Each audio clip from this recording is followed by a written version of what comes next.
life of symbols.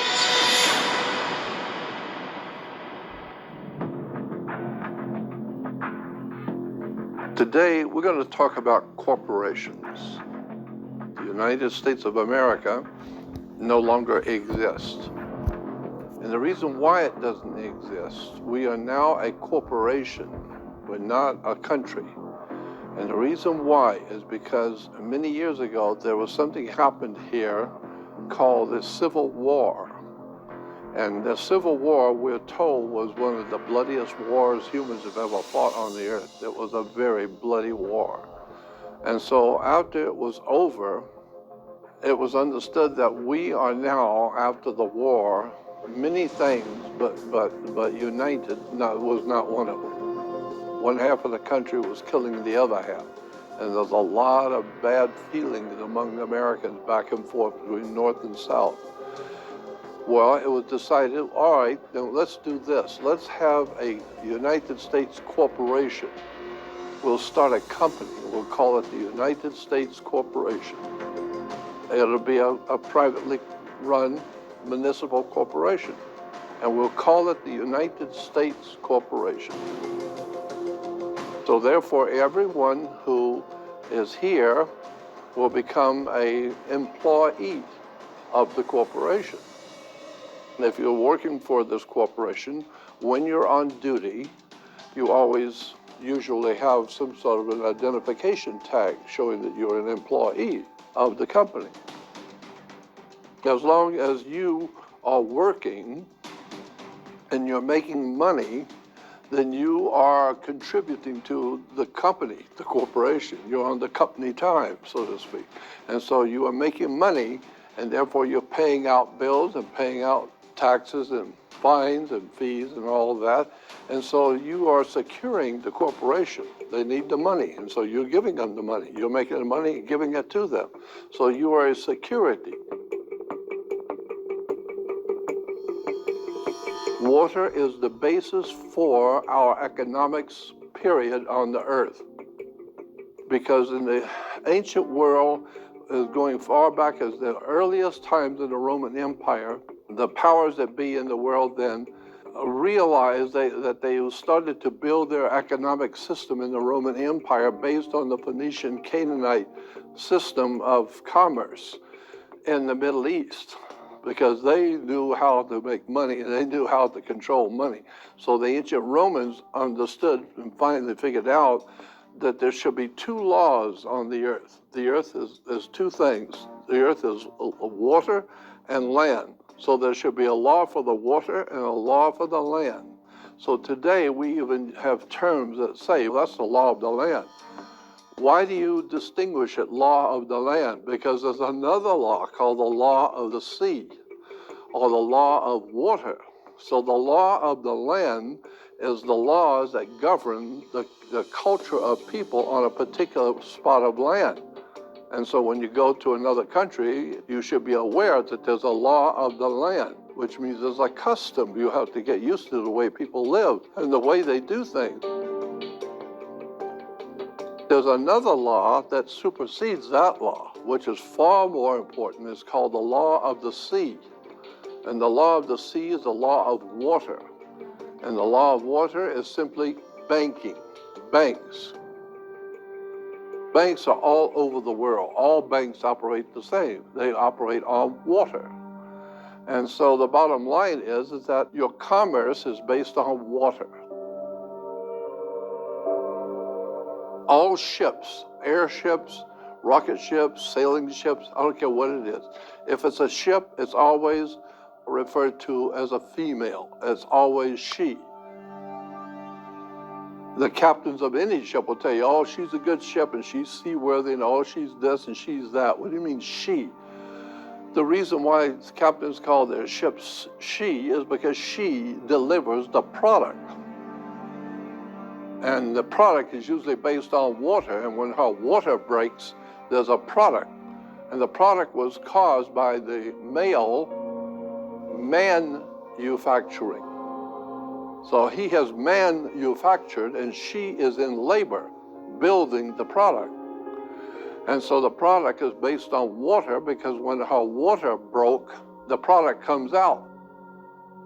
If you're going to get married, you have to have a license, because getting married, according to our laws today under the corporation, if you are getting married, you are an employee whose first duty is to the corporation. And so therefore you need to work and pay your bills and pay your taxes and everything, because you're a security for the body social. The body social means the whole company. When you retire, which means you're going to bed, you're going to sleep, or you're going to quit, you're going to retire, you get Social Security. No, you are the security for the body social. And so they're going to give you a few dollars to live on, keep you alive, because if they don't, you're going to get all very upset. You don't have any money to live on, and you're going to cause more trouble. Give him something to live on and get him out of here, right? When a ship pulls into port, because I said all of our commerce is done by water, our biggest business is shipping. All over the world, shipping. When a ship pulls into a harbor, it parks at its what we call its berth. It's a berth where they're berthing the ship, B-E-R-T-H. And so any item that was on that ship represents money. Therefore, every time a television or a car or anything, whatever that item is that's being brought here from another country, it's coming in on a ship, and she is bringing in the product, right? She. When the ship parks, it's sitting in its berth, and therefore every single item coming off of that ship has to have its own certificate of manifest. Why? Because yesterday the ship wasn't here, but this morning you come to work and there's a ship here with $800 million worth of Toyotas. So it's manifested. So you have to have a manifest, and it's called a certificate of manifest, which goes with each one of those products. And on that manifest, it tells you, is it a 4-door? Is it 2-door? Does it have air conditioning? What nationality is it? How much does the baby weigh? What color eyes does he have? And, and does he have 5 fingers? And is he African or what? Does he have air conditioning? So you are simply a product, because you are a product that has to have its own certificate of birth. So therefore you have today something called a birth certificate. And it has to be signed by the dock, because that's where the ship is sitting, at the dock. And if you happen by chance to have one of the cars or one of the TVs drop off in the ocean, that's okay. There are insurances that cover that, but you have to have a death certificate. Why? Because you're not just going to lose a car and the bank is not going to make money on that. You lost a car? Yeah, well, you better go find it. And if you can't find it, then you need to go through the regulations and sign a death certificate. And that's why, as I said, that's why you have to have a license, because this is a corporation.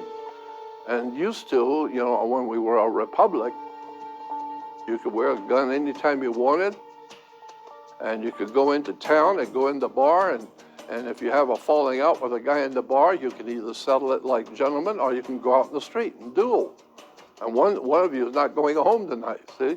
Why? Because it was a free country, and individuals, men and women and children, when this country was founded, was said to be, and it was understood that you are a sovereign in this country. That's why you could wear a gun anytime you wanted. Cowboys wear guns, and then people even in the eastern states would wear guns. Why? Because you are a sovereign under international law. Anyone born in the United States of America was a sovereign, which means you're a king or a queen. And so the man was king of his realm, king of his home. And women were the queens. A king and a queen have the privilege of declaring war on any time they please on anyone they please. That's one of the nice things about being a king. You don't need to ask anybody permission. You want to go out and pick a fight? Well, you better have a gun with you. It doesn't mean you're going to win. It doesn't mean you're smart for doing that. It just means you're armed and you're going to face another guy and he's armed, so you better figure out if you can do this or not, right? Now we understand that your body is like 78% water. And when you come out of your mother, her water broke. So therefore, everything we do in commerce is based on water. And that being the case, it's based on shipping. The idea is don't rock the boat when you're at work. Don't rock the boat. We run a tight ship here. We don't want to rock the boat. And so are you with us, mate? Yeah, come aboard on the citizenship. And so now you got the dealership and sportsmanship and citizenship and all the different kind of words that end in ship. Why do you have banks? Where do you find banks? Banks are on both sides of a river. They're called river banks. What does a river bank do? It directs the flow of the currency. Money runs through your hands like water. No, money is water. That's when you put it into a bank, it's called currency. Because it's a current, it's an ebb and flow. Comes in and goes out, comes in and goes out. It's a flow of money, and then money is water. Money is a cash flow, a liquid asset. There's a reason why everything works the way it does. In a corporation, let's say you work for General Electric or Ford Motor Company, General Electric cannot make law like stamped in stone. Whatever General Electric does, they don't have the power to create law. But they do have the power as a corporation to make their policy. And so they will tell you, look, it's just our policy. There's no damn law. There's no law that says it. But our policy is for you to show up at 7 o'clock in the morning. That's just our policy. And our policy says that you take off at 11:30 for lunch and you go home at 4 o'clock. That's just our policy. It's not written in stone in God's law. It's just our policy. So today, you ask any politician, what kind of law do we have in this country today? They would tell you it's called public policy. It's a policy. It's not law. Who came up with that policy? Well, we have policy makers. Oh, really? Policy makers? Oh, okay. Yeah, they're lawmakers. They're the lawmakers. They make the policy. They don't make law. They make a policy. And it's just our policy that you do this and you do that, and you go 65 on the highway, and you do this, you park there, and these are all just our policies. And the police will see to it you abide by it. So that's where the police come in, because back in the John Wayne days, in the cowboy and Indians, there was no police. Why? Because you have a constitution. You are a free man and can do whatever you please to do. But you take care of yourself. There's no government checks. There's no government anything. You just take care of yourself. And if you want to buy a gun, buy 10 of them. It doesn't matter. Nobody cares. You're free as an American. But today, you're no longer an American. You are a U.S. citizen. U.S. is a privately owned company, a corporation. It's called a municipal corporation. It's a company. Well, according to corporate law, you have to have, this is in all corporate law, you've got to have a president of the corporation. That's just corporate law. You've got to have a vice president of the corporation, and you've got to have a secretary treasurer. Because those three guys are the main ones that handle the money. And since we are giving you permission, I'm giving you permission because I'm playing the part of God. I am the corporation, 1870. But if I'm going to give you the privilege, and you can be a corporation too, but I gave you permission. So I want 20% off the top. You understand? It's just business. When we're talking about the Federal Reserve, first thing you need to understand is where is the Federal Reserve's corporate headquarters? Because it's going to tell you something when you find out. Corporate headquarters for the Internal Revenue and the Federal Reserve is in Puerto Rico, not the United States Corporation. And why is it in Puerto Rico? Because Puerto Rico was picked a long time ago, over 1,000 years ago. It was picked by the pirates of the Caribbean. That's why today Puerto Rico houses the Federal Reserve and the Internal Revenue. It's because the Federal Reserve is today the pirates of the Caribbean. When you begin to see that this is the whole setup, and the Federal Reserve and the Internal Revenue, it's just piracy. It's just the Pirates of the Caribbean, and that's where they started. So what was the symbol for the Pirates of the Caribbean? Well, their flag was a black flag with a skull and crossbones. And it was referred to as the Jolly Roger. Well, today, the skull and crossbones are a very important symbol used in world Freemasonry. It's used on toxic and poisonous medicines and things. Skull and crossbones basically meant death. Well, that's what piracy in the Caribbean was like. It was a very dangerous and deadly game where they were stealing on the high seas. And so when you're stealing something on the high seas, then you have to deal with an admiral, which gives us our word admiralty law. Admiralty law is the law of the high seas. England, in order to travel the world and do what they did to build their great empire, were great seafaring peoples. Their navies were next to none. And so this is where the idea that even in England today, they have such a thing as an admiralty. And so it gives birth to an admiralty law, which means it's giving birth to a law based on water. Why? Because England was the masters of the seas after the Spanish. And so today, it's just interesting that the Federal Reserve and the Internal Revenue are corporate headquarters in the Caribbean. As it still is today, ships will carry their own flag so that anyone else on the sea will see that ship with that flag and understand who owns it and who's controlling that ship. Well, they developed an idea a long time ago among the pirates to fool their victims, and they would put up a flag of a country that was friendly with, I guess, the other ships coming, and so the other ships would not think anything about it until they got close enough to attack them. Then they would send up their Jolly Roger flag, the flag that represents the pirates. Then the people on the other ship know they're so close now. They thought it was a friendly ship. Now they find out it's a pirate ship. And so that's where we get the concept today of a false flag. And my goodness, there are false flags everywhere in the world that we live today.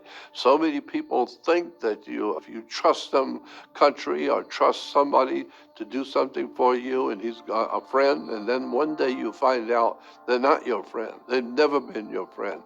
Then we see the idea of a false flag. They were putting up their false colors. And we even say that kind of thing today, that, wow, I was with so-and-so last night, and he showed his true colors. True colors? What do you mean, a false flag? Yeah, because he's always been nice, he's always been courteous, and last night he was horrible. So now he's showing his true colors. So that tells me he's been putting up a false flag all this time. Now we know who he really is, or how he really thinks. I would say, first of all, it's not federal, and it's not a reserve, because it isn't, there has no reserves. They just print money. And they don't really print money, they print what they call a Federal Reserve note. And it says on the Federal Reserve note, it says this note is legal tender for privates, public and private. And then it used to also say that you could take this to the bank and turn it in for real money. That's what it said on the bills. 50 to 100 years ago, it was say on the bill, you can take this to the bank and turn it in for real money. So right off the bat, they're telling you this is not money. It represents money, but it's not money. And so you don't have to go around with gold coins buying everything. Just take the dollar bills that represents the gold coin. But the problem is the government and the founding of this country, the Constitution doesn't say that it's all right to have paper that represents money. No. Money is gold and silver, period. End of the day, that's it. It's either silver or gold, or it's not money. And so if you're going to print paper, and incidentally, in California, the 1848 California Constitution, there's two of them, 1848, and I think the other was 1869. But the 1848 original Constitution for California expressly says No banking can be done within the state of California. California will not allow any banks to exist in the state of California, period. You can have private corporations who will deal within themselves, but no bank can operate within the state of California. Then later on, they had a civil war, and after the Civil War, well, things changed a little bit. So now you can have a bank in California. So many of our wars are actually economic. The Federal Reserve, I think it was established back in 1913. The way it was established was that the bankers in America, who were not actually Americans, they were living in America, but they were actually British-backed bankers, J.P. Morgan, bankers like that, who actually came from Europe and from England, they got together and they decided to put together a trick and to see if it would work. And so they got together on a private island off of the coast of Georgia. And I'm not an authority on this, but it's well known that these men met on this island called Jekyll Island. Why would it be called Jekyll, like Dr. Jekyll and Mr. Hyde? Is because these bankers were not interested in protecting America. They were interested in buying off everything in America for their British masters. And so they came up with an idea that we will produce paper money, which represents money, and if we can get that across through the Congress and the Senate agrees to that, then we will also add a little something we forgot to tell you. It is called fractional banking. Fractional banking means every dollar we publish, that we give to you, that dollar can make us, you can multiply it by 10, by 9 or 10. So when somebody puts $1 into the bank for on deposit, the bank can then say that deposit was $10. Well, if you put in 100, the bank can say on their records that you put 1,000 in. But if you put $1 million in, the bank now says that you put $10 million in. And that's how America has become so powerful around the world. Because no matter how much money no matter how many Federal Reserve notes we have, there may be millions in the bank, but you can multiply it by 10. And so therefore, my goodness, then you can multiply that later by 10. And now you've got a country that has a massive amount of money. If you put, say, $10 in the bank is allowed to loan out to other people 100, because they can multiply anything that comes into the bank, they can multiply it by 10. It's called fractional banking. It's pretty well known that there is an organization in the world today called the Round Table Group. And their idea of this round table group is a round table of the big bankers, the big shots that run the British Empire. And they come together and they sit at a round table.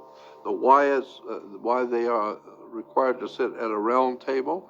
Because the idea is not one of them is the boss of bosses.